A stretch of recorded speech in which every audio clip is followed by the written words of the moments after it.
Bonjour, je vais vous proposer de tenter une première expérience d'entretien à visée éducative, un début d'accompagnement thérapeutique. Alors, je vais vous proposer de choisir une consultation. En général, on présente les consultations soit de façon très simple en disant c'était juste un renouvellement d'ordonnance, soit de façon assez complexe parce qu'il y avait 3 plaintes, c'était difficile et tout. Et finalement, ces deux conditions ne sont pas les meilleures pour tenter une première expérience. Choisissez plutôt une consultation au cours de laquelle la personne va vous raconter un incident ou bien qu'il y a eu une accumulation de faits qui font qu'il y avait un grand risque d'incident.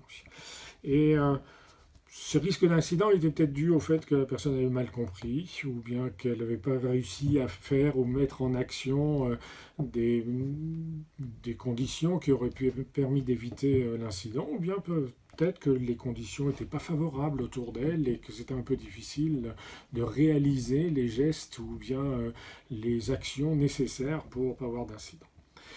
La première chose, c'est commencer par lui demander son accord. Finalement, ça, c'est très important, cette histoire de l'accord, parce que ça signifie deux choses. D'abord, c'est que vous allez vous placer de façon un peu différente.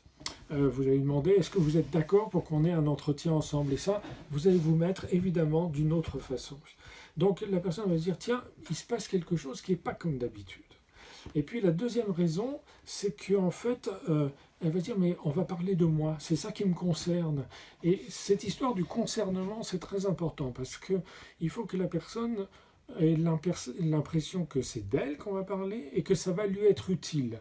Ces deux conditions éveillent l'attention du type, voilà, on va y aller, je suis attentif, et comment on va faire.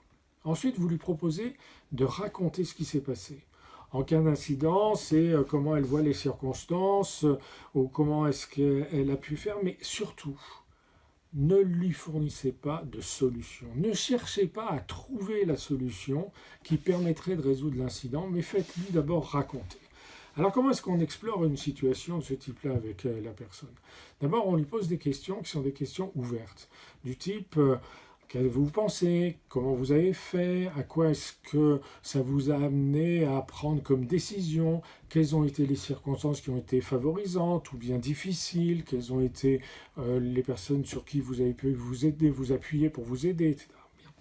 Et là, ce type d'entretien, basé sur des questions ouvertes, ça aide la personne à explorer ce qui s'est passé, à se remémorer, à se le raconter, à expliciter et finalement à trouver des explications.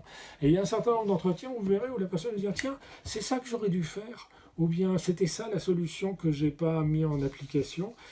Ou bien d'autres fois, vont se poser des questions, en disant mais j'aurais dû apprendre quelque chose, et finalement, vous pourrez définir avec elle ce qui lui serait utile d'apprendre, soit avec vous, soit dans un autre endroit que vous connaissez, comme une association de patients, un lieu d'éducation thérapeutique ou autre. La durée de ce type d'entretien n'est pas forcément longue. 10 à 15 minutes, c'est largement suffisant pour s'expliciter, pour peu que vos questions aient aidé à expliquer et à raconter ce qui s'est passé. Et là, vous avez ce qu'on pourrait dire un très bon rendement éducatif. Alors, essayez-le. Faites-nous un retour de vos premiers essais sur le site qui est dédié à l'expérimentation d'accompagnement thérapeutique. Et puis, nous pourrons en parler au cours du prochain webinaire qui va se dérouler le 25 octobre à partir de 20 h.